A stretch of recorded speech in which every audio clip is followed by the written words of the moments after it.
ये मामला है।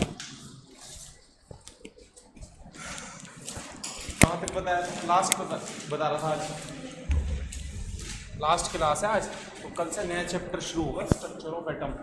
ठीक है, और वो जो डी लगाना शुरू कर दो और डाउट मुझसे पूछना शुरू कर दो, उनके प्रिंट निकलवा लो सारी डीपीपी की और फाइल में लगाते रहो। ठीक है, ये तरीका हो। एक फाइल ले लो 10 रुपये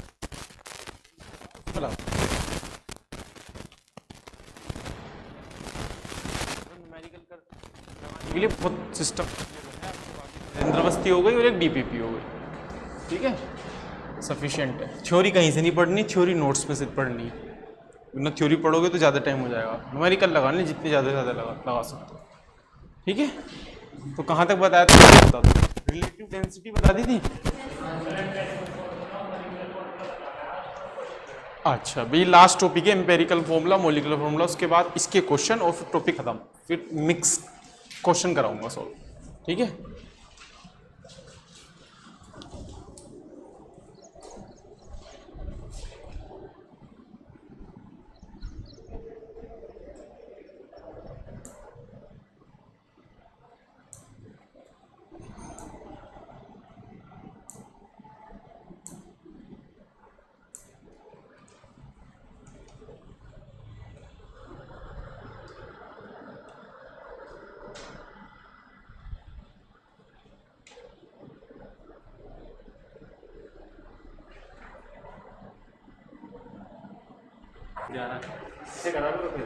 अच्छा अच्छा, यहाँ से ओ इसको एक बार लेके अच्छा अच्छा अच्छा अच्छा कोई और सा लेके दोबारा वही ले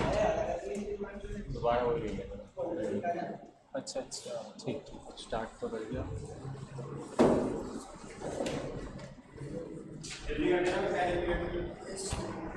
चलो भाई। तो रिलेटिव डेंसिटी मैंने बता दिया था आपको। रिलेटिव डेंसिटी दो तरीके की होती है, एक लिक्विड सॉलिड के लिए डिफाइन होती है और एक गैस के लिए अलग से डिफाइन होती है। जो लिक्विड और सॉलिड के लिए डिफाइन होती है उसको हम स्पेसिफिक ग्रेविटी के नाम से भी जानते हैं, और जो गैस के लिए डिफाइन होती है उसको हम वेपर डेंसिटी के नाम से भी जानते हैं। ठीक है, लिक्विड और सॉलिड के लिए जो रिलेटिव डेंसिटी जो फॉर्मूला होता है वो होता है, जिस की भी आपको रिलेटिव डेंसिटी निकालनी हो उसकी डेंसिटी आपको ऊपर रखनी है with respect to reference substance. Liquid solid के लिए रेफरेंस लिया जाएगा वाटर और गैस के लिए रेफरेंस ली जाएगी हाइड्रोजन गैस। ठीक है, वाटर की डेंसिटी 1 ग्राम पर ml होती है। ठीक, और हाइड्रोजन की डेंसिटी कुछ नहीं लेंगे, बस फॉर्मूला लिख देंगे।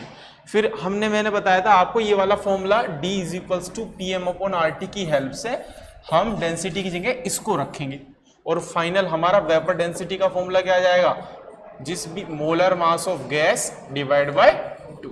ये आ रहा था ना, ये आ रहा था, यहां तक मैंने बता दिया था लास्ट। ठीक है, चलिए नेक्स्ट अब हमें पढ़ना है एम्पेरिकल फॉर्मूला। एम्पेरिकल फॉर्मूला, इस पे ज्यादा क्वेश्चन नहीं आते हैं, एंड मॉलिक्यूलर फॉर्मूला।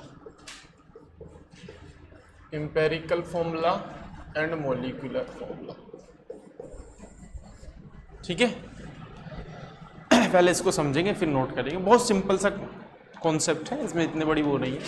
आप मुझे बताओ, क्या आपने ग्लूकोज का फॉर्मूला कभी पढ़ा है? C6H12O6। तो किसी भी कंपाउंड का जब हम एक्चुअल मॉलिक्यूलर फॉर्मूला लिखते हैं उस फॉर्मूले को ही बोला जाता है मॉलिक्यूलर फॉर्मूला, जो बिल्कुल एक्चुअल लिखा जाता है, जितने भी एटम प्रेजेंट हैं, है ना, मॉलिक्यूलर फॉर्मूला MF। ठीक, अब इस मॉलिक्यूलर फॉर्मूले को अगर मैं सिंपलेस्ट फॉर्म में लिखता हूं, मतलब एटम को बहुत सिंपल से सिंपल फॉर्म में अगर लिखना चाहूं, तो बताओ कैसे करूंगा? 6 1 जा 1, 6 2 जा 12, 6 1 जा 1, ऐसे लिख सकता हूं। तो क्या जाएगा? C1H2O1। ये बिल्कुल सिंपलेस्ट रेशो है एटम का, इससे छोटा नहीं हो सकता, या हो सकता है? ये जो आएगा निकल के, इसको बोलूंगा मैं एम्पेरिकल फॉर्मूला। ठीक है, इसको बोला जाएगा एम्पेरिकल फॉर्मूला। इन दोनों में क्या रिलेशन होता है? मॉलिक्यूलर फॉर्मूले में और एम्पेरिकल फॉर्मूले। अब एम्पेरिकल फॉर्मूले को मैं EF लिखूंगा, और मोलिकुलर फॉर्मूले को MF लिखो। तो मोलिकुलर फॉर्मूला अगर आपको निकालना हो और आपके पास इंपेरिकल फॉर्मूला हो तो उसके नीचे n की मल्टीप्लाई अगर आप कर दो तो आपके पास मोलिकुलर फॉर्मूला आ जाएगा। तो अब यहां से एक सवाल उठता है, तो फिर n क्या है? n है यहां पर मोलिकुलर फॉर्मूला मास और divide by empirical formula mass, ये है हमारा n। ठीक है, अब ये जो मैंने आपको फॉर्मूला यहां पर लिखाया है, एक बार इसको वेरीफाई करा के देख लेता हूं इसी फॉर्मूले पे, इन दोनों पे अप्लाई करके देख लेता हूं ये सही बैठ रहा है कि नहीं बैठ रहा है। ये जो दोनों फॉर्मूले लिखाए हैं, एक ये लिखाया और एक ही लिखाया, ठीक।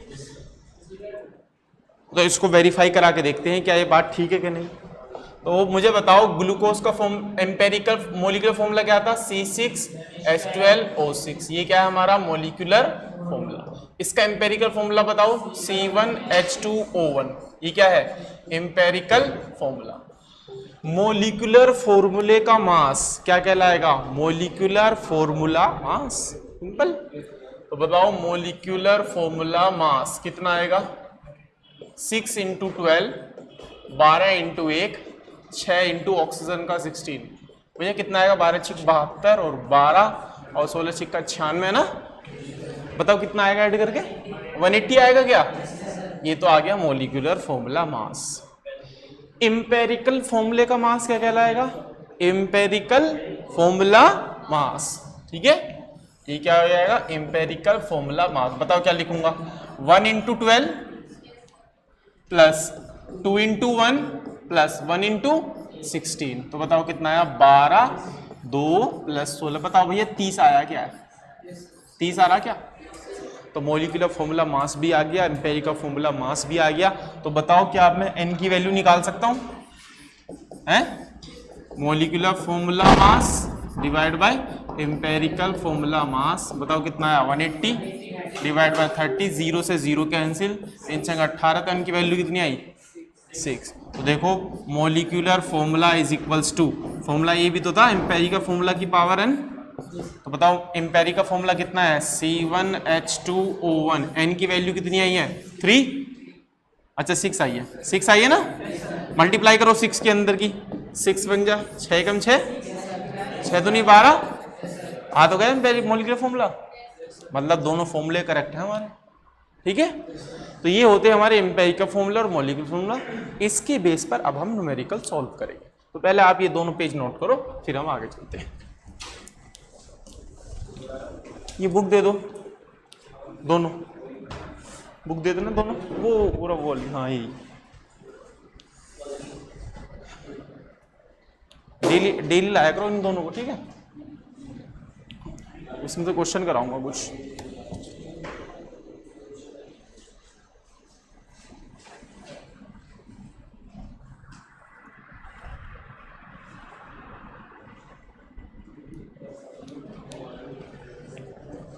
पहले एक सिंपल ही क्वेश्चन करेंगे।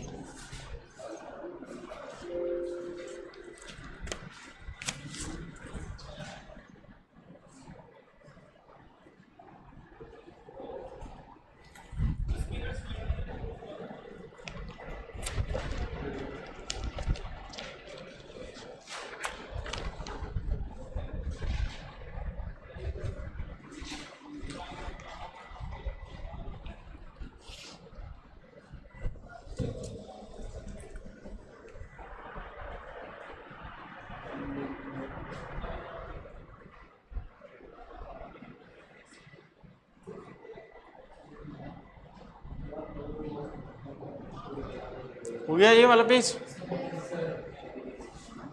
हो गया? नेक्स्ट।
हो गया। चले अब देखो इसके ऊपर न्यूमेरिकल को कैसे सॉल्व करेंगे ये और देखना आप, ठीक है। एक सिंपल सा न्यूमेरिकल है, एनसीईआरटी में दिया हुआ है, जेईई मेन के लेवल का क्वेश्चन है। क्वेश्चन है, देखो क्वेश्चन कैसे सॉल्व करेंगे, मेरे साथ ही क्वेश्चन लिख लेंगे लेकिन सॉल्यूशन बाद में लिखेंगे। कह रहा है कि एक कंपाउंड है, पूरा क्वेश्चन नहीं लिखूंगा मैं, एकदम शॉर्ट में लिखूंगा। एक कंपाउंड से इसके अंदर परसेंटेज हाइड्रोजन जो है वो है 4.07%, परसेंटेज जो कार्बन है वो है हमारा 24.27%, और जो परसेंटेज क्लोरीन है वो है हमारा 71.65%, और इसका जो मोलर मास है वो है हमारा, कंपाउंड का जो मोलर मास है वो गिवन है 98.96 ग्राम पर मोल। कह रहा है कि एम्पेरिकल फॉर्मूला बता दो क्या होगा, एंड मॉलिक्यूलर फॉर्मूला पूछा है क्या होगा। ये दो क्वेश्चन पूछे, ठीक है।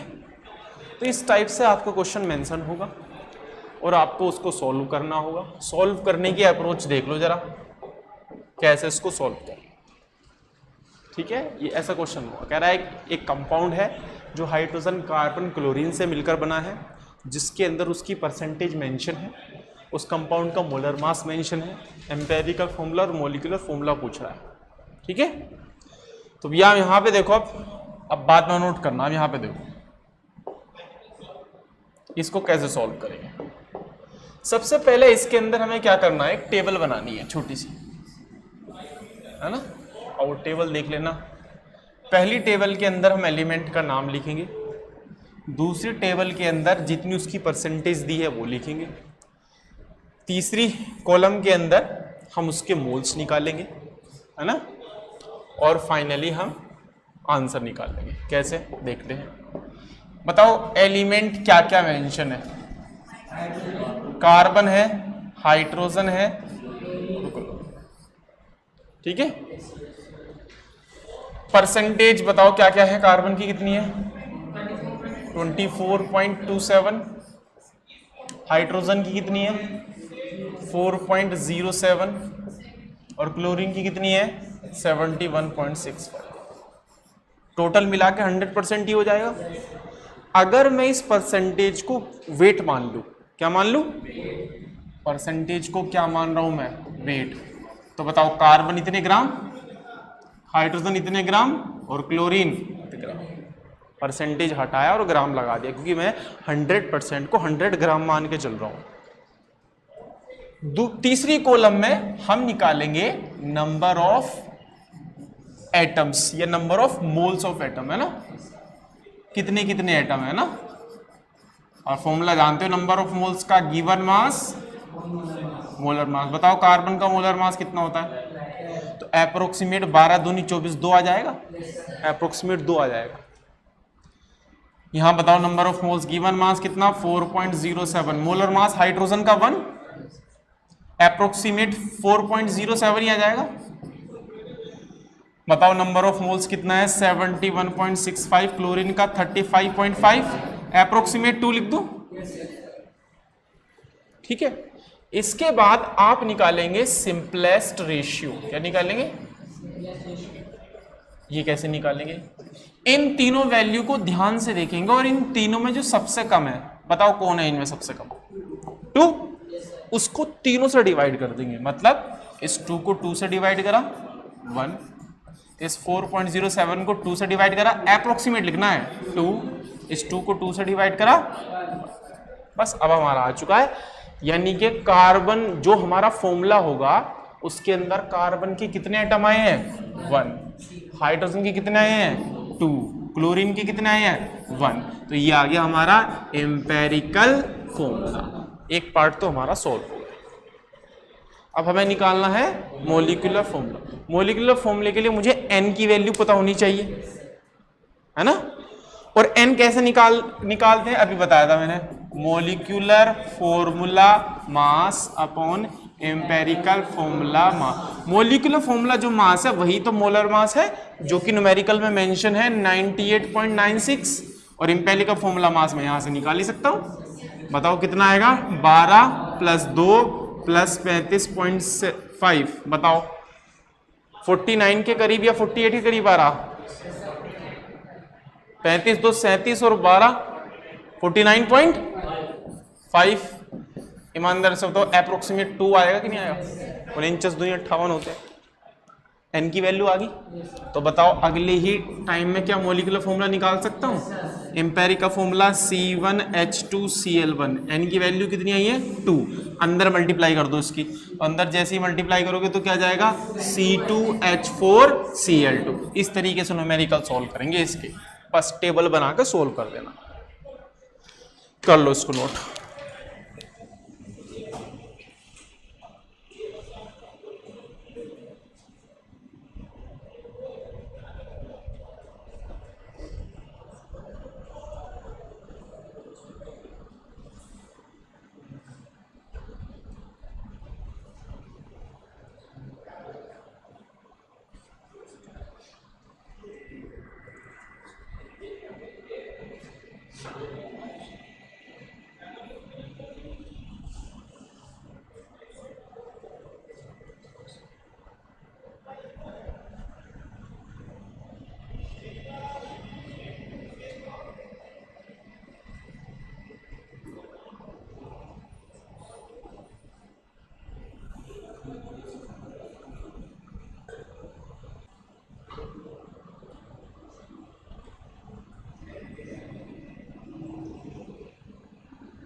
हाँ भाई, कर लिया नोट?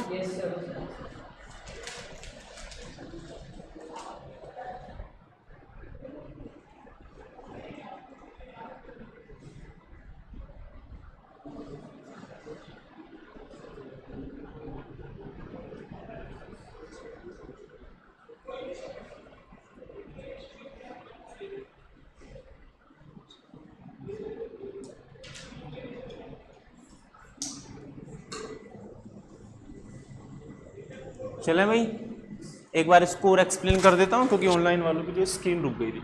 ठीक है, तो हमारा क्वेश्चन ये मेंशन था कि एक कंपाउंड है जिसके अंदर का हाइड्रोजन इतना परसेंटेज है, कार्बन इतने परसेंटेज है, क्लोरीन इतने परसेंटेज है, और उस कंपाउंड का मोलर मास कितना है? 98.96। ठीक है, इस तरह के क्वेश्चन सॉल्व करने का एक ही तरीका है, आप टेबल बनाएंगे, पहले कॉलम के अंदर एलिमेंट का नाम, कितनी कितनी परसेंटेज है, कितने कितने एटम्स के मोल्स हैं, और फिर सिंपलेस्ट रेशियो।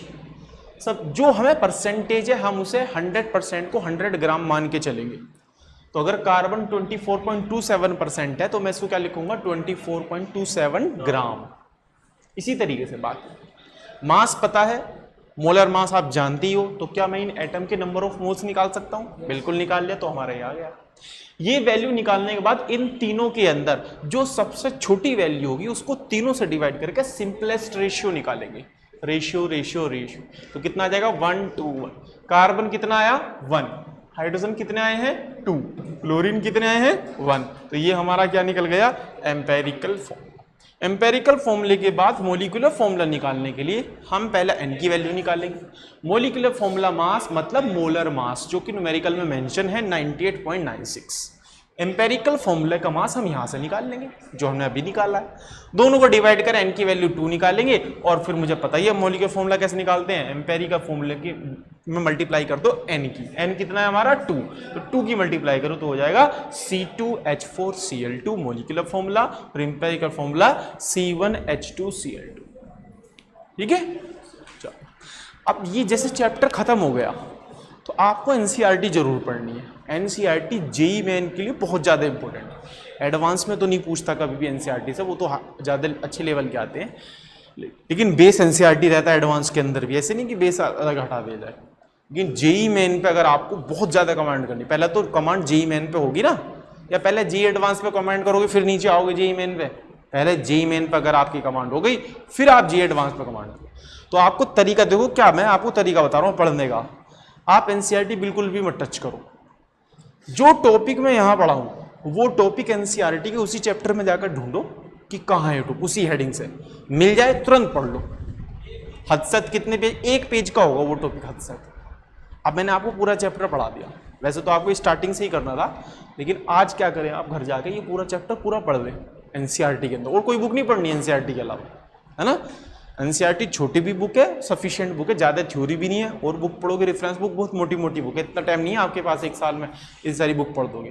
ठीक है, तो आप अपना शेड्यूल बना लें कि जो भी सर यहाँ टॉपिक पढ़ाएंगे मैं आज के बाद उसे घर जाके जरूर पढ़ूंगा, यहाँ पढ़ लूँगा, एक बार घर पढ़ लूँगा, फिर दोबारा नोट्स पढ़ूंगा, तो वो टॉपिक एकदम मजबूत हो जाएगा। 1-2 लाइन मान लो मैं भूल जाता हूँ पढ़ाना एनसीईआरटी में, वो भी तुम्हारी वहाँ से कवर हो जाएगी। हालांकि मेन चीज़ तो पढ़ा ही देता हूँ मैं, ठीक है। न्यूमेरिकल्स भी एनसीईआरटी के कवर हो जाएंगे, तो एनसीईआरटी को इस तरीके से कवर करते चलना है मेरे साथ। टॉपिक मैं यहाँ पढ़ाऊँ तुरंत उससे घर जाकर पढ़ लो, ठीक है। सबसे पहले आप जेईई पे कमांड करो, जेईई मेन पे, फिर जेईई एडवांस, ठीक है। तो ये हो गया। तो क्या आप इस टाइप के क्वेश्चन कर लेंगे? Yes sir. अब यहाँ जो आ गए हमारा जो चैप्टर है वो क्या हो जाता है, खत्म। तो यहाँ जो हमारी पिक्चर खत्म हो जाती है ना। अब कल से हम नई पिक्चर शुरू करेंगे, नया चैप्टर शुरू करेंगे। लेकिन इस चैप्टर के अंदर हमने जितना भी अब तक पढ़ा है, अब कुछ क्वेश्चन की प्रैक्टिस कर लेते हैं, मतलब मिससेलेनियस क्वेश्चन पढ़ लेंगे। जितने भी टॉपिक पढ़े मिक्स करके मैं क्वेश्चन दूंगा, देखते हैं आप चैप्टर में क्लिक कर पाते हो नहीं कर पाते हो कि कहाँ का क्वेश्चन है, ठीक है। चलो क्लियर है, तो तैयार है। पहले तो प्रीवियस क्वेश्चन में से दूंगा, देखता हूँ आप कर पाएंगे कि नहीं, फिर मैं जो है आपको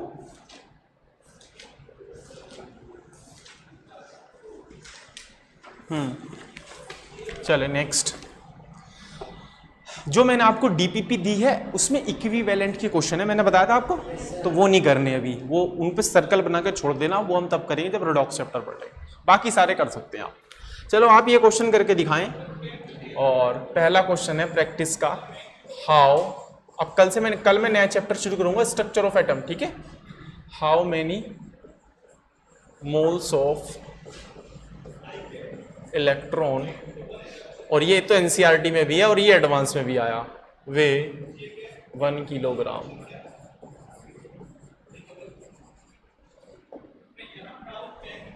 ऑप्शन ए 6.023 10⁻23, ऑप्शन बी 1/9.10। मेरे साथ नोट करते चले न्यूमेरिकल, ताकि आप सिर्फ सॉल्यूशन करके आंसर बता सके। C 6.023 upon 9.108 into 10 to the power 54 and option D 1 upon 9.108 into 6.023 into 10 to the power 8। ये क्वेश्चन पूछा गया आपसे IIT JEE एडवांस 2003 एडवांस का क्वेश्चन है। बताएं, देखते हैं कौन इसको सॉल्व करेगा, कौन इसका जवाब देगा। आराम से सॉल्व करें।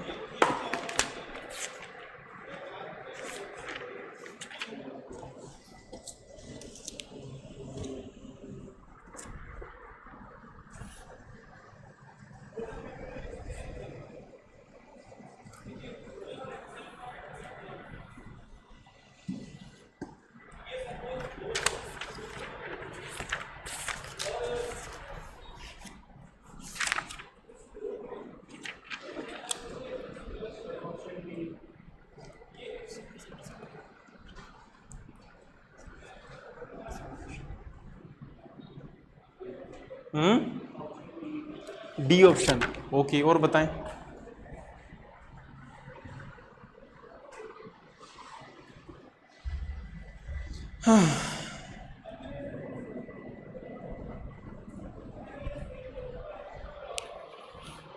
और बताएं डी, बाकी बताएं भाई।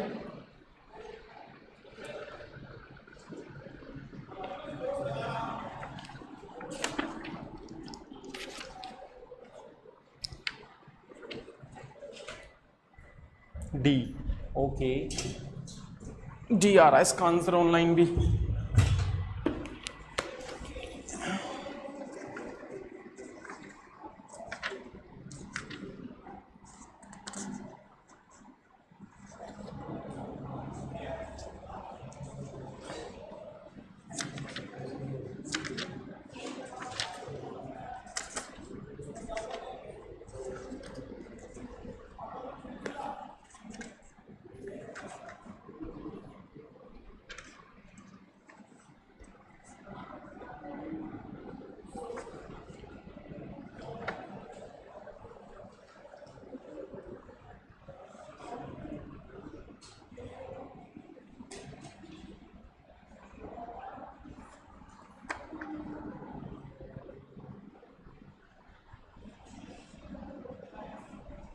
हाँ जी, बताओ।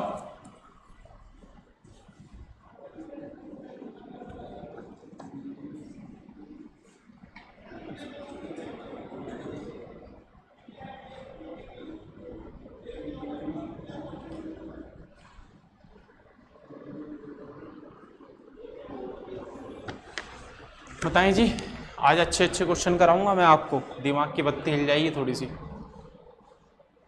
और इसका आंसर बिल्कुल सही बताया है इन्होंने, इसका आंसर क्या आएगा? डी। ठीक है, कैसे किया है?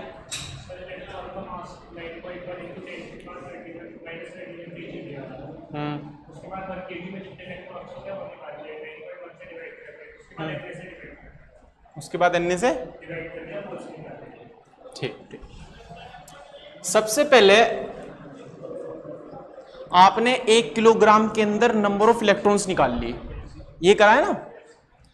ये कह रहा है कि 1 किलोग्राम जो है उसके अंदर कितने मोल्स होंगे, ये पूछ रहा है।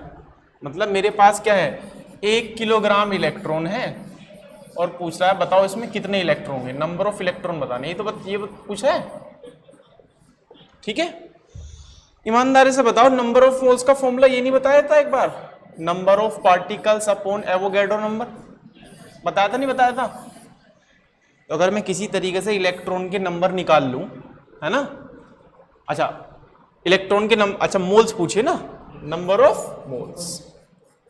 अगर मैं किसी तरीके से ये निकाल लूं कि 1 किलोग्राम में कितने इलेक्ट्रॉन हैं, उसको एवोगैड्रो से डिवाइड कर दूंगा, नंबर ऑफ मोल्स आ जाएंगे। भी कैसे निकालूंगा आपको, लेकिन इसके लिए पता होना चाहिए। एक इलेक्ट्रॉन का मास बताओ कितना होता है? 9.1 into 10 to the power -31 kg। ठीक है, तो इसका क्या मतलब है, 9.10 टू द पावर -31 kg के अंदर कितने इलेक्ट्रॉन हैं? 1। तो तो बताओ 1 kg के अंदर कितने इलेक्ट्रॉन होंगे? 1/9.1 इंटू 10⁻⁻31 इलेक्ट्रॉन होंगे कि नहीं होंगे? आ तो गए मेरे पास इलेक्ट्रॉन, इसको उठा के यहां पुट रख दो, आंसर। बस ये किसकी वैल्यू आ गई? n की। तो n is equals to, n की वैल्यू कितनी रखी? 1/9.1 इंटू 10⁻⁻31 एवोगैड्रो 6.02 इंटू 10⁻23, है ना? तो कितना जाएगा? -31 -8, ऊपर जाके +8 हो जाएगा कि नहीं हो जाएगा? और नीचे क्या बचेगा? 9.1 6.02 इंटू 10⁸। बोलो डी ऑप्शन आ रहा है कि नहीं आ रहा है? तो कौन सा ऑप्शन हो जाएगा? डी। ठीक है, बोलो कर लोगे इसको?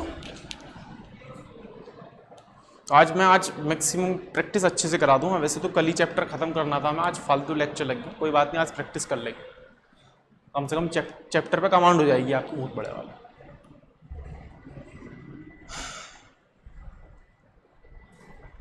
एक तो क्वेश्चन करवाई दिया था मैंने जी एडवांस 2020 या 19 का, मोल फ्रैक्शन दिया था जिसमें यूरिया का, वो तो करवा दिया था ना। लेटेस्ट ये क्वेश्चन आए हैं, हटा दो इसको।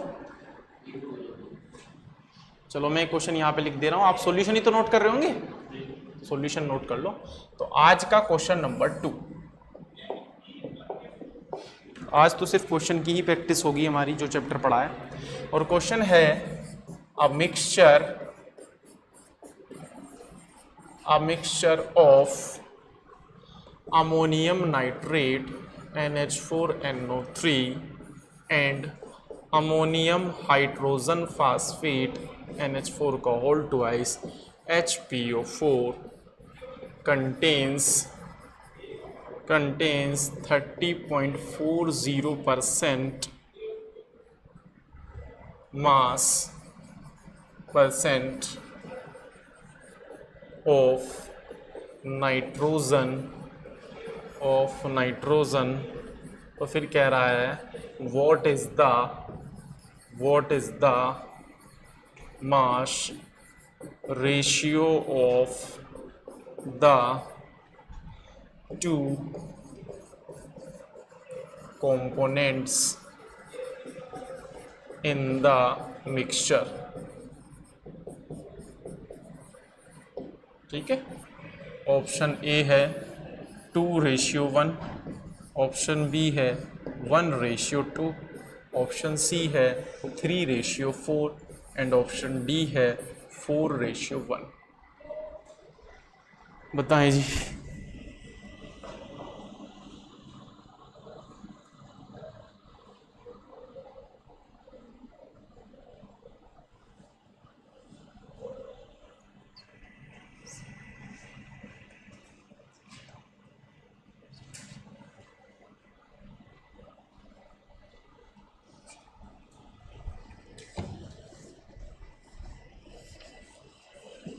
इसका क्या ऑप्शन होगा बताएं जी। एक स्टूडेंट ने पूछा है कि भाई क्या ये वाला क्वेश्चन मैं इससे कर सकता हूँ, number of moles is equals to given mass upon molar mass. Number of moles ही तो निकालनी है, वो पूछ रहा है ऑनलाइन। उसने पूछा है क्या सर इस फॉर्मूले से नहीं कर सकते हम? तो मैं आपसे पूछ रहा हूँ क्या इससे कर सकते हैं कि नहीं कर सकते? इलेक्ट्रॉन का मोलर मास नहीं पता लेकिन कर सकते हैं इससे, फिर भी करके दिखा दो उस मेथड से भी। एक मेथड तो ये है इस फॉर्मूले से। देखो किसी फॉर्मूले सारे सेम ही है, किसी भी रास्ते जाओगे निकलेंगे एक ही जगह जाके नंबर ऑफ मोल्स। फॉर्मूले तो बहुत है ना नंबर ऑफ मोल्स के, तो हम इससे भी कर सकते हैं। लो मैं इससे भी करके दिखा दूंगा। ऑनलाइन स्टूडेंट बोल रहा है सर मैंने करा था मेरा तो सही नहीं आया। कैसे नहीं आया भाई, तुमने गलत कराओ। अग्रवाल का है कोई स्टूडेंट। एक तरीका तो ये है, दूसरा तरीका जो सबसे आसान मतलब सीधा सीधा है, गिवन मास अपॉन मोलर मास। बताओ गिवन मास कितना है? 1 किलोग्राम। 1 किलोग्राम तो नहीं रखेंगे, ग्राम में रखेंगे तो 1000 से मल्टीप्लाई कर दी मैंने, क्योंकि नंबर ऑफ मोल्स में W किस में होता है? ग्राम में। और नीचे क्या रखूंगा?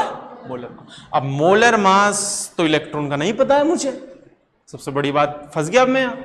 लेकिन मोलर मास की डेफिनेशन तो पता है कि किसी भी चीज के एक मोल का मास क्या होता है? Molar mass. तो मुझे बताओ एक इलेक्ट्रॉन का मास कितना होगा? 9.1 × 10⁻³ kg। और 10 की पावर 3 मल्टीप्लाई कर दूंगा तो ग्राम में आ जाएगा। ये आया एक इलेक्ट्रॉन का मास, और इसमें एवोगैड्रो की मल्टीप्लाई कर दूं 6.022 इंटू 10 टू द पावर 23, तो ये कितने का मास आ जाएगा? n इलेक्ट्रॉन का मास, जो कि मोलर मास होगा। लो आ गया, वही तो आ गया घूम फिर गया। 1000 से 1000 कैंसिल, फिर वही आ गया 1/9.1 इंटू 6.02, 31 है 23 है, ये आएगा 10 टू द पावर -8 ऊपर चला जाएगा तो ये आ जाएगा 9.1 into 6.022 into 10 to the power 8। कैसे भी कर लो कर दिया मैंने, यहाँ एक लाइन भी हो गया। ठीक है भाई, दोनों तरीके से कर दिया मैंने। अब बताएं भाई, अग्रवाल कुलदीप, हाँ भाई कुछ नया तरीका तो जाना, कुछ एक और तरीका पता चल गया, बात वही, आंसर वही आ रहा। हाँ जी, इस वाले पे आ जाओ 2 पर।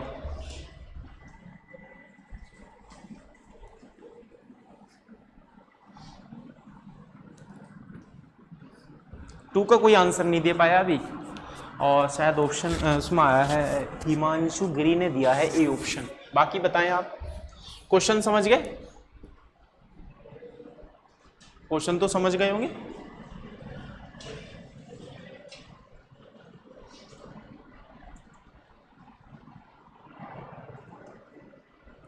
बताओ।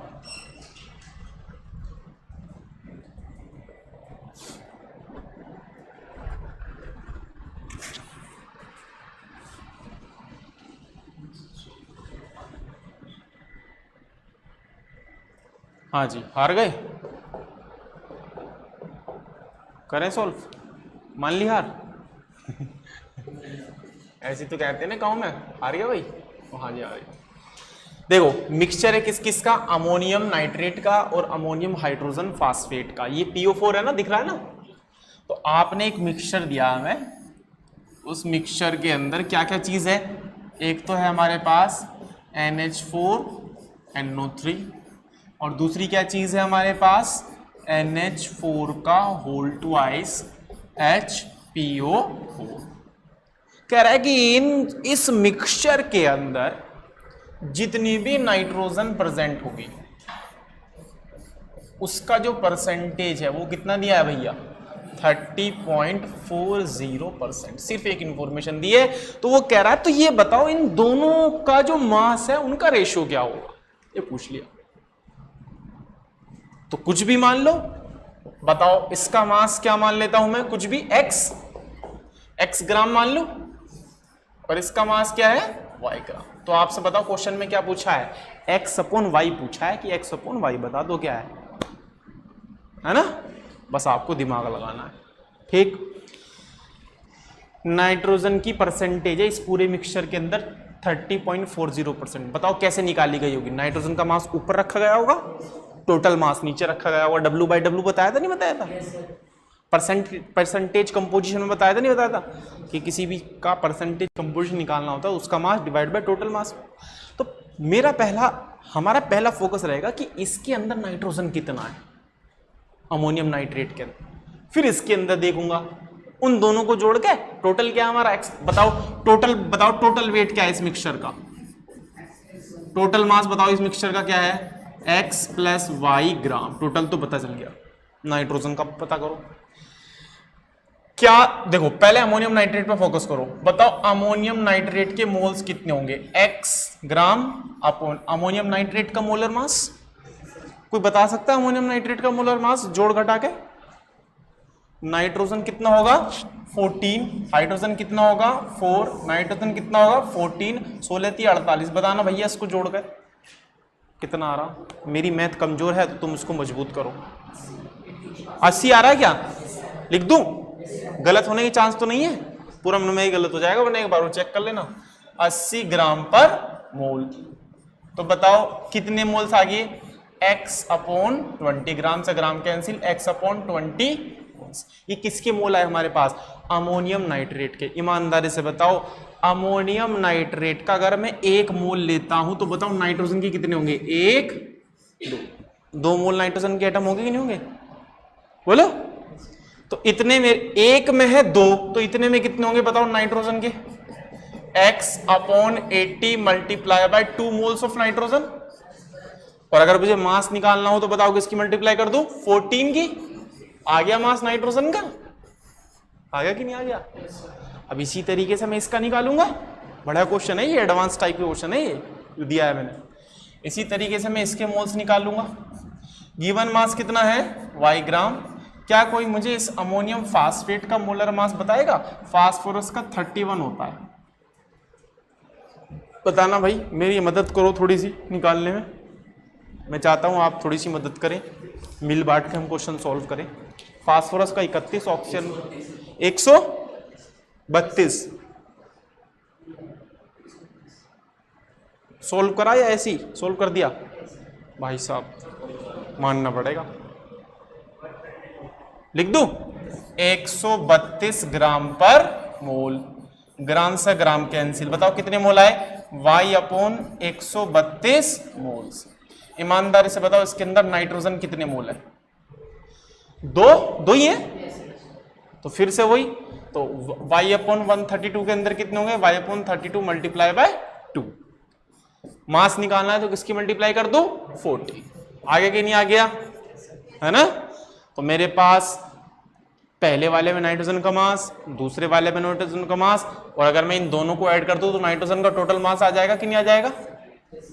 है ना? तो अब देखना क्या करूंगा मैं।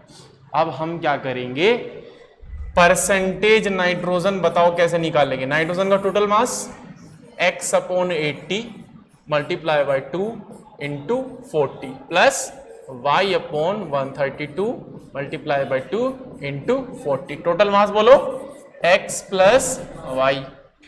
परसेंटेज बताओ क्वेश्चन में कितनी दी है? 30.4 दिया है नहीं?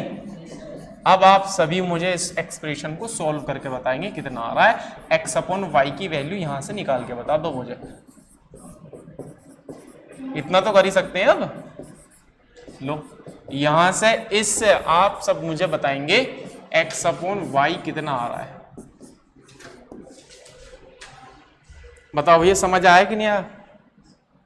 बिल्कुल स्टेप बाय स्टेप करा, एक स्टेप करा है, स्टेप बाय स्टेप।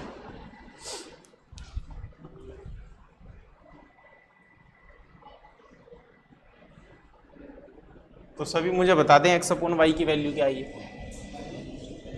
फिर हम आगे बढ़ते हैं। मैं आगे वाला क्वेश्चन देंगे। अब तो सॉल्व हो गया, अब तो कर लोगे, है ना?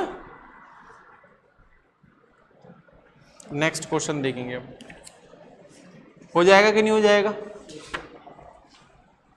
बताएं तो बताएं।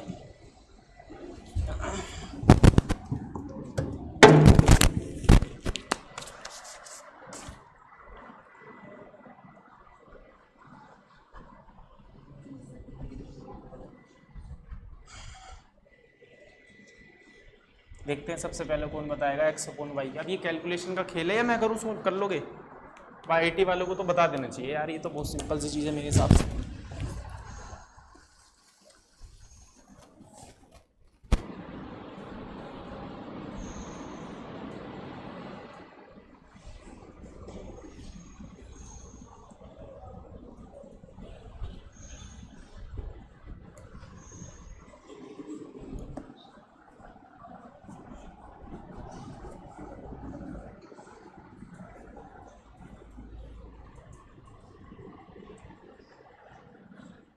बताएं जी x अपॉन वाई रेशियो क्या आ रहा है?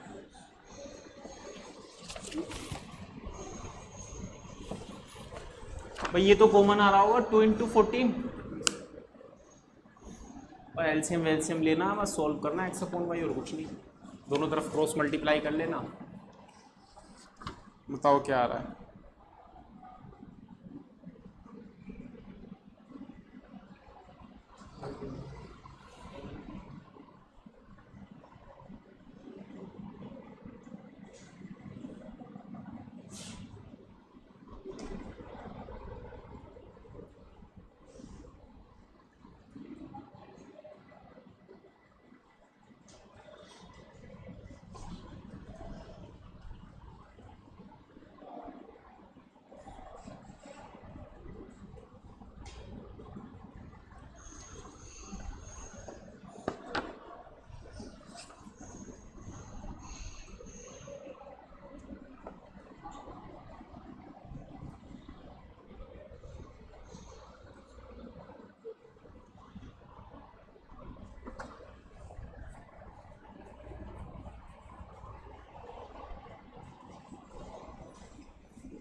बताओ जी, सॉल्व हुआ कि नहीं?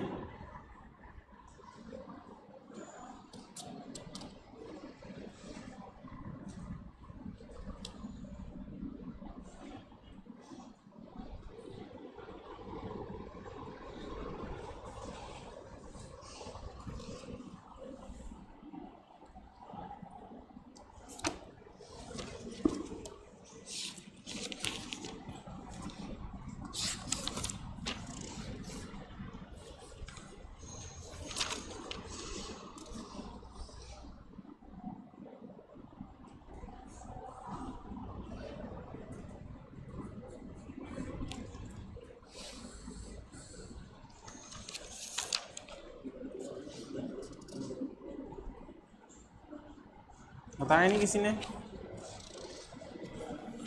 हैं भैया, इसका x अपॉन वाई सोल्व करोगे तो 2/1 आ जाएगा, मतलब ऑप्शन ए।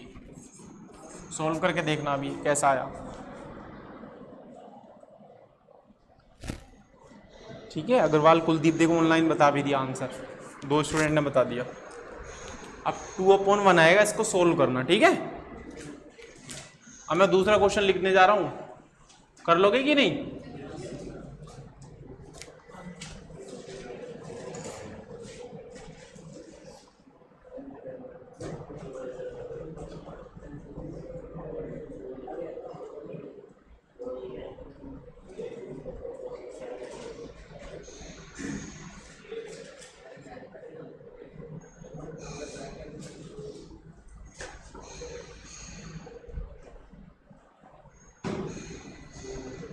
एक सिंपल सा क्वेश्चन है और आज का हमारा क्वेश्चन नंबर 3 होगा। कह रहा है कि व्हाट, ये वाला टाइप रह गया था हमारा, what is the charge of 96 AMU of sulphur -2। कितना चार्ज होगा इस पे? ऑप्शन ए है 2 कूलाम, ऑप्शन बी है 3.2 इंटू 10⁻⁻19 कूलाम, ऑप्शन सी है 9.6 into 10⁻⁻19 coulomb and option D है 6 कूलाम। बताइए जी।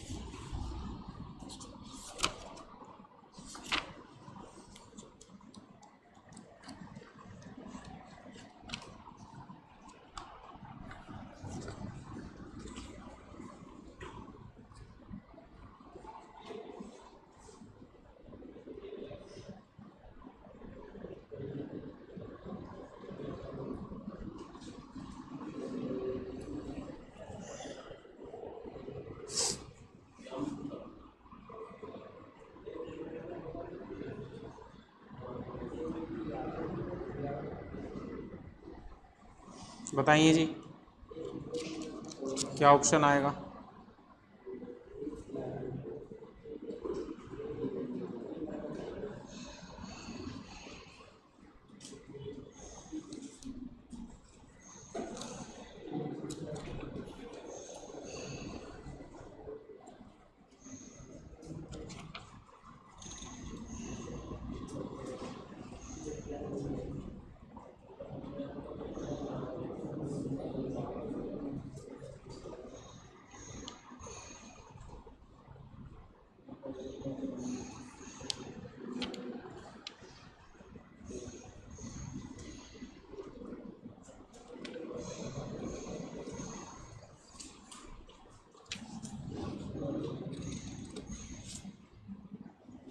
बताओ।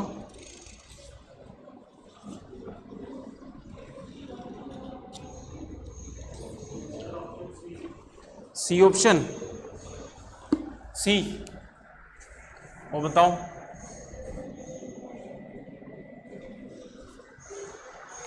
सी आ रहा है इसका आंसर, है ना? फ्लो चार्ट याद है? फ्लो चार्ट जो बनवाया था, बताओ क्या गिवन है? मास, मास से क्या निकालेंगे? Moles, given mass upon molar मास। बताओ गिवन मास कितना है? 96, लेकिन Na से डिवाइड करके रखेंगे नहीं रखेंगे, क्योंकि Mu में है। बताओ सल्फर का मोलर मास कितना होता है? 32 है ना? क्या 3 में कन्वर्ट हो जाएगा ये? 3 में मतलब 3 से कैंसिल हो जाएगा ना, तो कितने मोल्स आए? 3/Na moles. मोल्स के बाद क्या निकालूंगा? मोलिक्यूल्स। याद है कैसे निकालते हैं? N is equals to number of moles multiply by Na। Number of moles कितने हैं? 3/Na मल्टीप्लाई बाय Na से Na कैंसिल। बताओ कितने कितने मोलिक्यूल्स आए? 3। मतलब 3 मोलिक्यूल्स हैं किसके? S-2 के। अगर आप आगे आयंस भी निकालना चाहो कि सर हम आयंस हो या फिर एटम्स निकालना चाह रहे हैं, आयनिक फॉर्म में है कि नहीं है, तो बताओ क्या होगा? Number of atom is equals to atomicity, बोलो 1 ही तो है एक के अंदर, और कितने हैं? S-2, तो घूम फिर के वही आ जाएंगे। ठीक है, कितने हैं? 3, तो घूम फिर के कितने आ जाएंगे? 3S-2। यानी कि मेरे पास S-2 के जो आयंस हैं वो कितने हैं? 3। एक सल्फर आयन को ध्यान से देखो, एक सल्फर आयन कितना नेगेटिव चार्ज है? 2 इलेक्ट्रॉन के बराबर नेगेटिव चार्ज है, और 2 इलेक्ट्रॉन के ऊपर नेगेटिव चार्ज कितना होता है? 2 × 1.6 × 10⁻⁻19 कूलाम होता है कि नहीं होता है? एक पर इतना चार्ज आ गया तो 3 पर कितना होगा? मल्टीप्लाई बाय 3, तो 3 मल्टीप्लाई बाय 2 × 1.6 × 10⁻⁻19। अब बताओ सोल्व करके क्या आएगा? 16 छिक्का 96 आ जाएगा ना। 9.6 × 10⁻⁻90, मतलब ऑप्शन सी। ठीक है, बताओ उसी के हिसाब से करा मैंने, चार्ट के हिसाब से।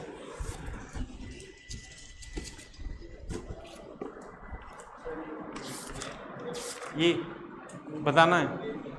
देखो एक सल्फर पे 2 नेगेटिव है, 2 नेगेटिव मतलब 2 इलेक्ट्रॉन के बराबर चार्ज, और 1 इलेक्ट्रॉन पर चार्ज होता है 1.6 × 10⁻⁻19 कूलाम। तो एक सल्फर -2 पे चार्ज कितना हुआ? 2 × 1.6 × 10⁻⁻, मतलब एक S-2 अगर लेता हूं तो उस पर चार्ज कितना है? 2 × 1.6 × 10⁻⁻19 कूलाम। तो 3 पे कितना होगा? 3 की मल्टीप्लाई करी बस, और कुछ नहीं करा।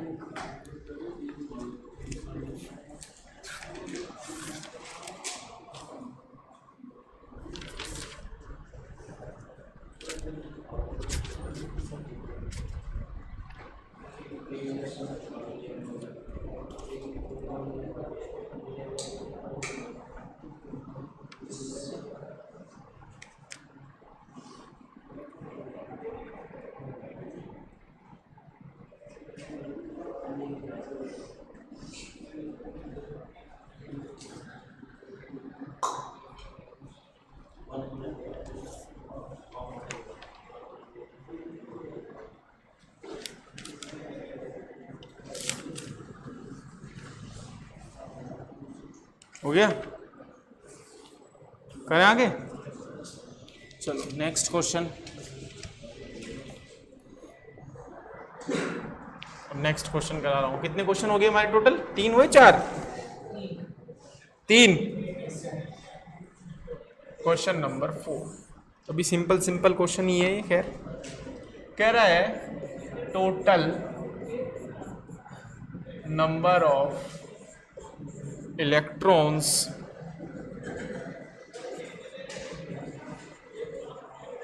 present in 48 gram Mg+2 R कितने होंगे? Option A 24 Na, option B 2 Na, option C 20 Na, option D none of these.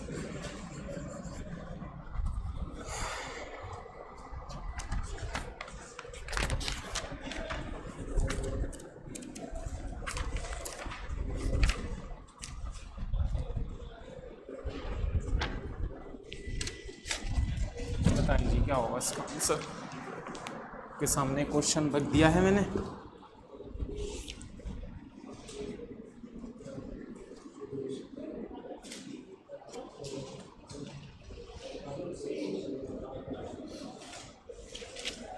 करने दो बाकियों को भी।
हाँ जी बताओ, हो गया? कितना आया? सी आया है? बिल्कुल सही जवाब है, सी आएगा इसका। 20 NA, कृष्णा ने सही आंसर दिया है। तो फ्लो चार्ट याद है, कहाँ पर खड़े हैं? मास पर खड़े हैं। तो सबसे पहले क्या निकालेंगे? मोल्स, है ना? और मोल्स निकालने के लिए बराबर गिवन मास 48 ग्राम। मैग्नीशियम का मोलर मास कितना होता है? 24 ग्राम पर मोल। 2 में चला जाएगा, ग्राम से ग्राम कैंसिल, कितने मोल्स आ गए? 2 मोल्स। इसके बाद क्या निकालेंगे? मॉलिक्यूल्स। मॉलिक्यूल्स बराबर कितना होता है? Number of moles multiply bye. और मॉलिक्यूल्स के बाद क्या निकालेंगे? एटम्स। और ये एटम्स आयनिक फॉर्म में, तो इनको क्या बोलेंगे? आयंस। एटोमिसिटी तो 1 ही है, मल्टीप्लाई बाय 2 इंटू Na, तो 2Na आ जाएगा एक तरीके से। 2Na आ गया। तो मेरे पास मैग्नीशियम के आयन कितने आ गए? 2Na। अब एक मैग्नीशियम आयन को जरा ध्यान से गौर करें। एक मैग्नीशियम सिंगल को एटॉमिक नंबर 12 होता है। बताओ इसमें कितने इलेक्ट्रॉन होने चाहिए थे? 12, लेकिन 2 निकल कर चले गए, तो कितने बचे? 10। तो एक मैग्नीशियम में 10, तो बताओ 2Na में कितने होंगे? 2Na मल्टीप्लाई बाय 10, तो कितना आ जाएंगे? 20Na। तो कौन सा ऑप्शन हो जाएगा? सी। ठीक है भैया, कुछ प्रैक्टिस हो रही है, नहीं हो रही है? ठीक है, नेक्स्ट क्वेश्चन लिख दो।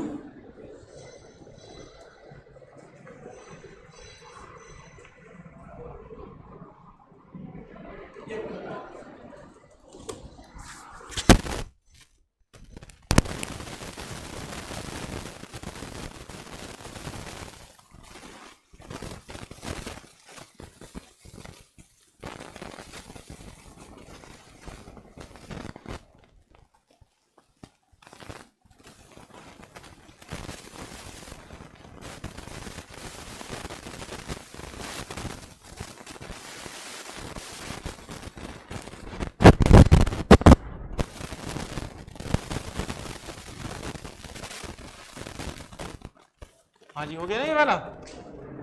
हटा दो इसको। चलो नेक्स्ट क्वेश्चन। कितने क्वेश्चन हो गए भाई? हैं? 4। 5th लिखो जरा।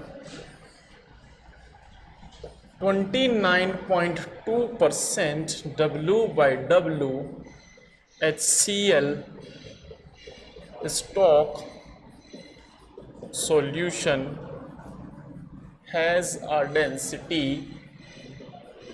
density of 1.25 ग्राम पर ml। इंटीजर टाइप क्वेश्चन है ये, ठीक है। कह रहा है कि the volume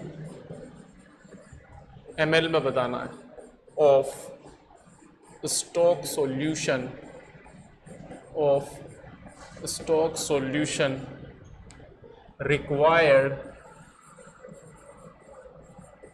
required to prepare a 200 ml solution of 0.4 mHCl। Integer type question है और IIT जेई में आया हुआ है, IIT जेई एडवांस 2012 एडवांस का क्वेश्चन।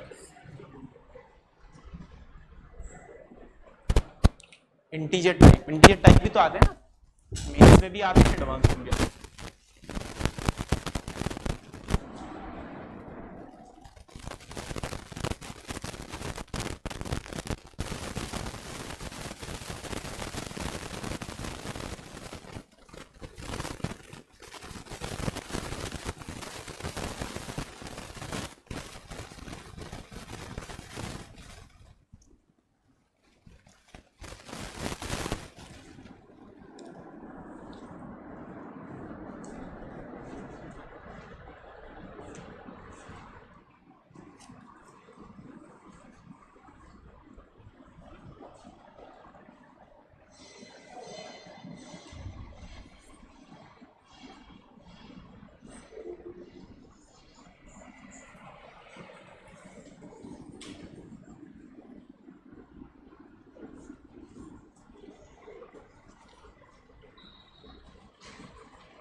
हाँ जी बताएं जी, अच्छा सवाल है कि नहीं, या हल इजी है?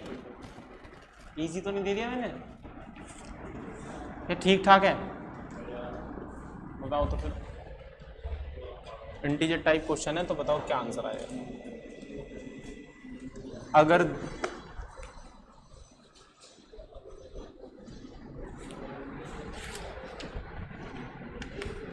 ऐसा एक क्वेश्चन मैंने कराया भी है, कराया मैंने एक ऐसा क्वेश्चन इसी से मिलता जुलता, जहां पर मैंने ये बताया था, अगर याद हो, मिल्क और घी के बारे में बताया था, याद है? कुछ आया कुछ याद? वहाँ बताया था कि मिल्क में से घी निकालते हैं तो वो कम निकलता है, तो उसके लिए मिल्क ज़्यादा लेना पड़ता है, ऐसा कुछ बताया था नहीं? उसी से मिलता जुलता क्वेश्चन है।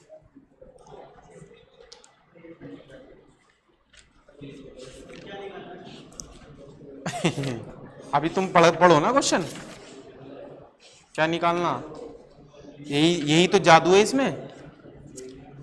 जिसने ये जान लिया क्या निकालना है तो क्वेश्चन सोल्व होएगा। फिर वैसे ऑनलाइन आंसर आ गया है, थोड़ा सा हिंट दूं क्या कर रहे हो? हैं? हिंट दूं? हाँ भाई, कर रहे हो? करो। हिंट ये है इसका, एक हमारे पास क्या है, स्टॉक सॉल्यूशन, ये ना स्टॉक सॉल्यूशन यह बना रखा है, कितना है ये? 29.2% W/W HCl, ठीक है, जिसकी डेंसिटी कितनी है? 1.25 ग्राम पर ml, है ना? ml है, मोल लिख दिया मैंने गलती से, ml, ठीक। कह रहा है कि ये जो स्टॉक सॉल्यूशन है, ये हमारा स्टॉक सॉल्यूशन है। अरे स्टॉक मतलब इकट्ठा करके रखना, स्टॉक नहीं कहते, स्टॉक बना, स्टॉक कर लिया, इकट्ठा कर लिया, इकट्ठा करके रखना, ठीक है। स्टॉक सॉल्यूशन का कितना वॉल्यूम लिया जाए, कितना वॉल्यूम लिया जाए ml में, ताकि हम एक नया सॉल्यूशन तैयार कर सके जिसका वॉल्यूम कितना होगा? 200 ml एंड मोलैरिटी कितनी होगी? 0.4 m HCl। अब बताओ कर सकते हो क्या नहीं?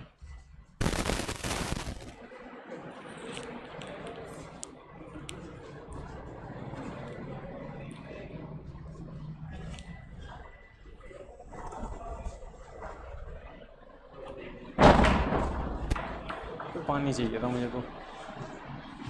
बोतल पकड़ा देते, कुछ बोतल पकड़ा देते। गिलास। हाँ गिलास में दीजिए।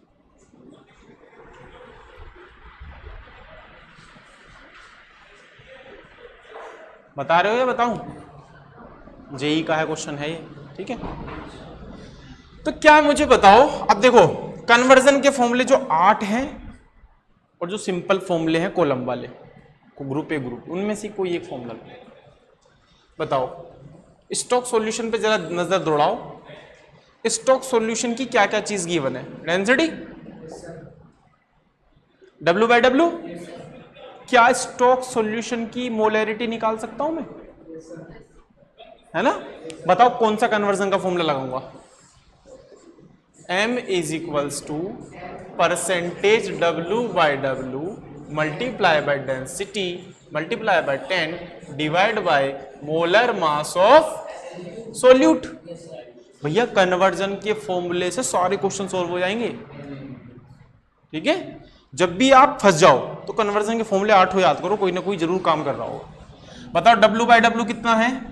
29.2। डेंसिटी कितना है? डेंसिटी बताओ कितना है? 1.25 और ये 10। सोल्यूट बताओ का मोलर मास कितना आएगा? 36.5। मोलरिटी आ जाएगी कि नहीं आ जाएगी? यहां से सोल्व करके बता सकते हो कितनी आएगी? n। अच्छा ये कट जाएगा क्या पूरा? है ये पूरा कट रहा है क्या? तो कितनी आ जाएगी?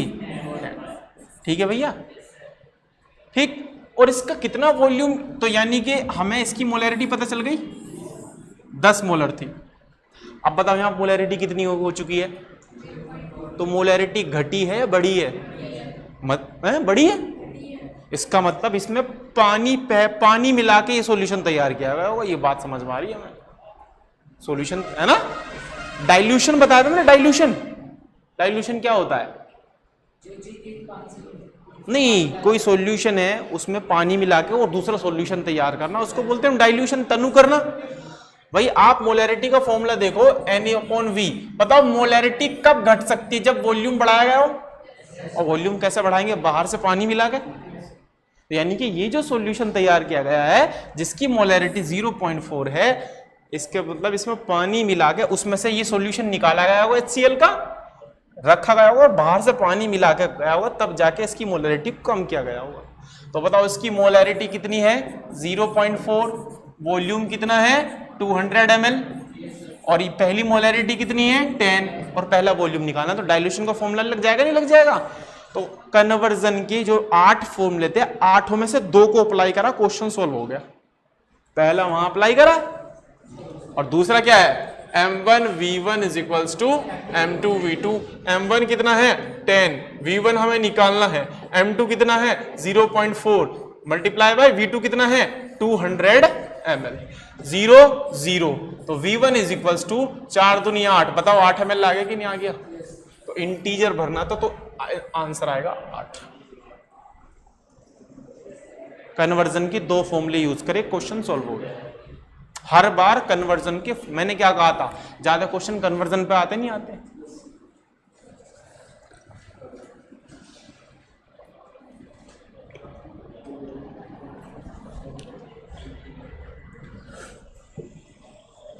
और हो जाए क्वेश्चन, नोट कर रहे हो उसे?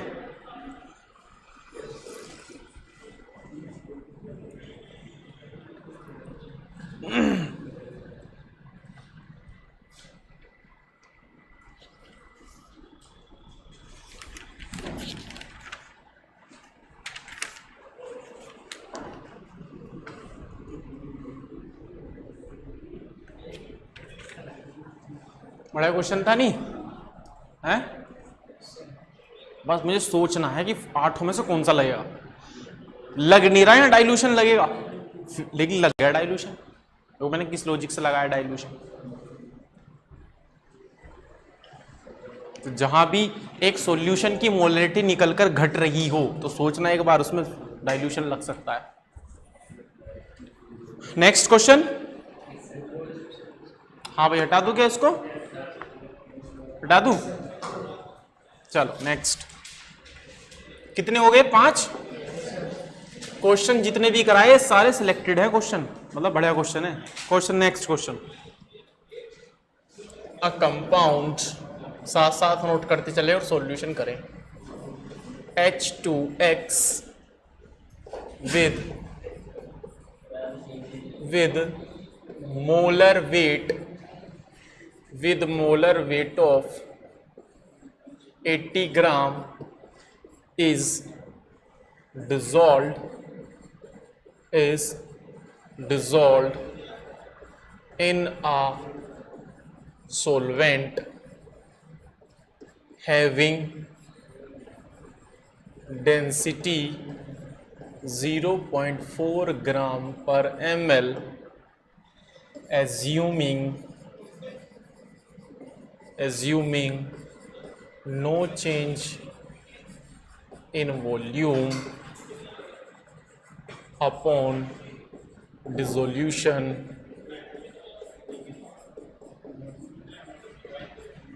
कह रहा है द मोलैलिटी पूछी है ऑफ किसकी? 3.2 मोलर सॉल्यूशन इज बताना है। और क्वेश्चन आया है IIT JEE एडवांस 2014।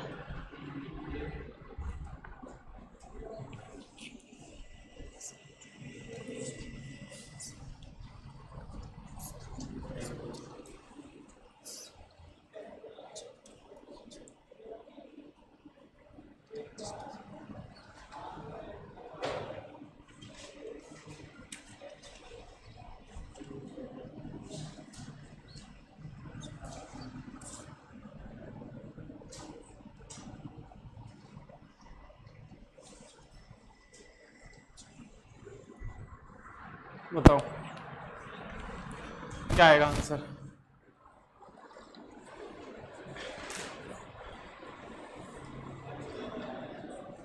सोचो, है उन फॉर्मूले से घुमा फिरा के लगेगा, पर हल्का सा दिमाग दौड़ाना है।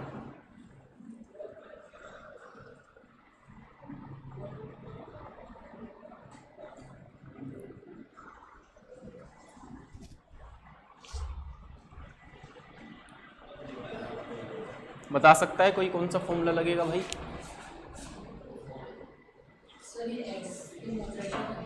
हैं? एक्स क्या? ये एक्स कोई एलिमेंट है, H2X है, 3 आएगा।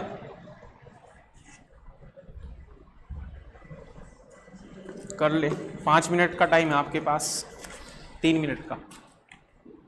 अब बताएं मुझे कैसे होगा ये।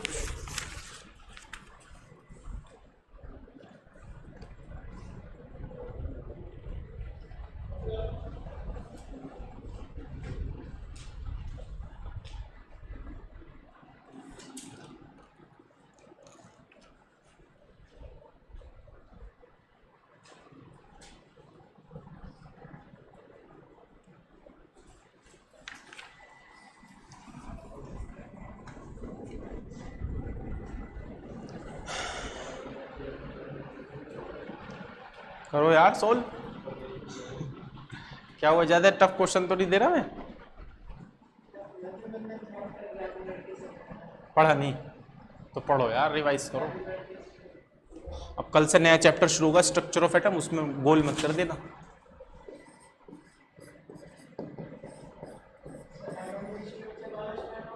हाँ, स्ट्रक्चर ऑफ एटम बता रहा है कोई? 3 आ रहा है, कौन सा फॉर्मूला लगाया?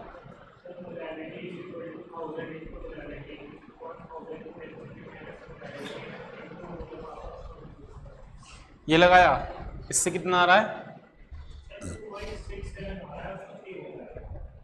अच्छा, और बताओ कोई क्या पूछा है इसमें? मोलैलिटी। तो अगर आपने ये फॉर्मूला लगाया है तो देखते हैं इससे आ रहा है कि नहीं आ रहा है।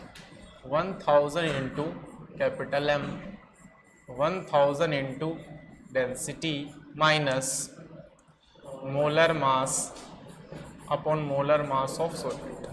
लगाया वाला फॉर्मूला क्या आ रहा है? 1000 इंटू कैपिटल एम कितने दे रखा है? 3.2। 1000 इंटू डेंसिटी कितनी दे रखी है? 0.4 माइनस कैपिटल एम कितना दे रखा है? 3.2 और सोल्यूट का मोलर मास कितना है? 80 है ना? 80 करो उसको सॉल्व। ये ऊपर कितना आ जाएगा? 3200 3200 आ जाएगा और नीचे कितना आ जाएगा अभी देख लेते हैं करके। 400 आ जाएगा है ना? और ये कितना हो जाएगा? 3.2 और 80 की मल्टीप्लाई कितनी आएगी? 256। 8 दूनी 16, 8 ते 24 और 1 25, 256 आएगी। बताओ कितना आ रहा है? 3200 अपॉन 400 अपॉन 256 माइनस 144। तो ये कितना, ये बताओ कितना आएगा?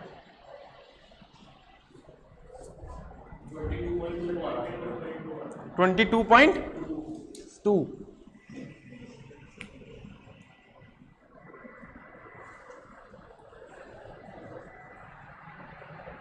कहीं कैलकुलेशन मिस्टेक देख लो, कहीं तो नहीं, मिस्टेक तो नहीं हुई।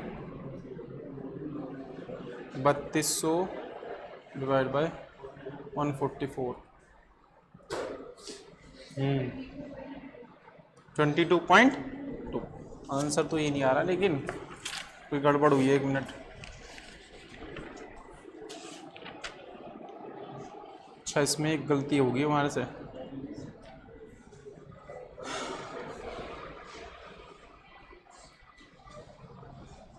क्या आएगा आंसर बताना जरा? 22.2। कहीं मिस्टेक हुई तो नहीं हुई हमारे से? देख लो एक बार फिर। नहीं। बताओ मोलैरिटी का फॉर्मूला क्या होता है ना? और मोलैरिटी का फॉर्मूला N/W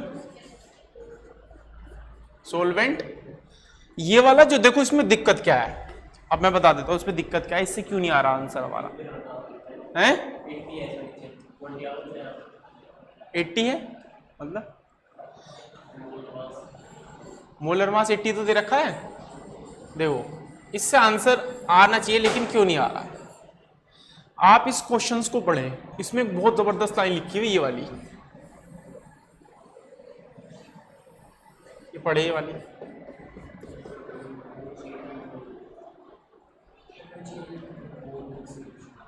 कह रहा है कि जब सोल्यूट को ऐड किया जाता है तो हम ये मान के चल रहे हैं कि सोल्यूशन वॉल्यूम में कोई चेंज नहीं आया। मतलब ये कह रहा है कि एक तो सॉल्यूशन का वॉल्यूम और सोलवेंट दोनों का वॉल्यूम क्या है, बराबर है कि नहीं है? इसके अकॉर्डिंग ये मान के चल रहा है। एक कंडीशन लगा दी ना इसने।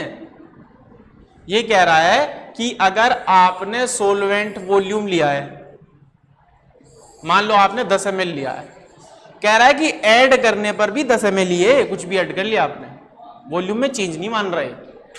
लेकिन ये वाला फॉर्मूला इस कंडीशन पे चलता है क्या? इस फॉर्मूले में कहीं मैंने ऐसे बताया है कि ये फॉर्मूला जब लगेगा जब volume of solution volume solvent बराबर होंगे? ऐसा कुछ नहीं बताया। ये फॉर्मूले तो तब है, ये फॉर्मूले आइडियल कंडीशन में है, और यहां इसने कंडीशन लगा दी, कंडीशन लगा दी ना इसने, तो ये वाला फॉर्मूला यहां पर वैलिड नहीं होगा। अब आपको जनरल तरीके से करना पड़ेगा, बिल्कुल जनरल तरीके से, ठीक है ना? अब जनरल तरीका सोचो, इसमें क्या होगा? जनरल तरीका सोचो। अब मुझे बताओ निकालना क्या है? मोलैरिटी। गिवन क्या है?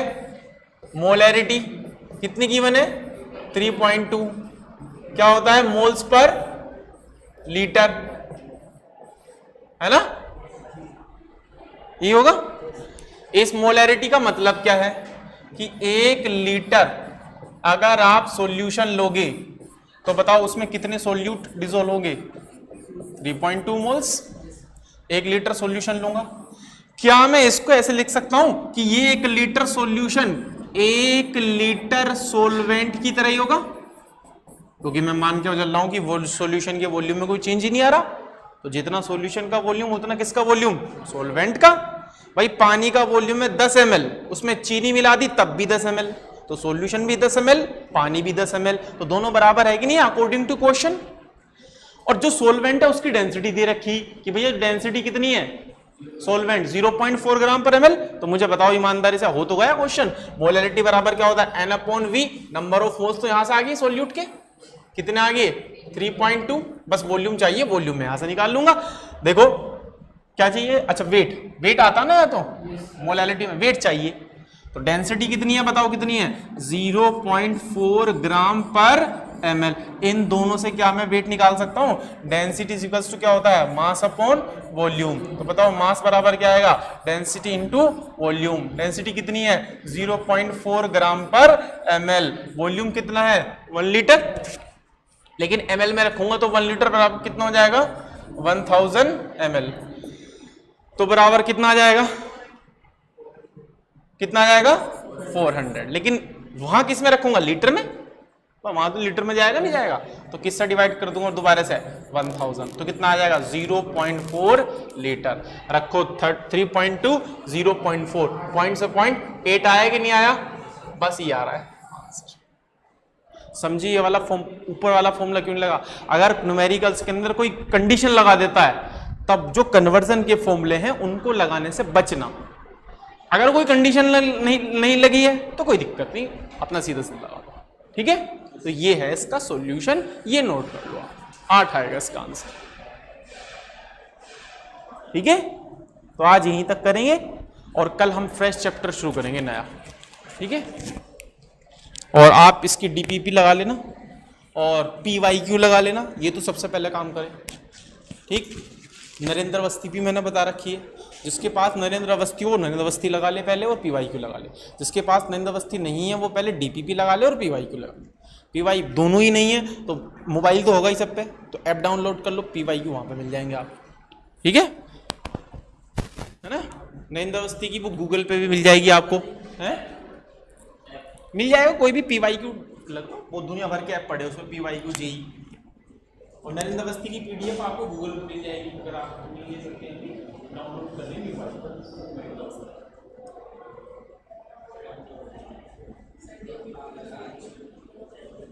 हाँ आप करके लाओ ना, मुझसे डाउट पूछो, ठीक है ना। नेक्स्ट आप करो और डाउट पूछो।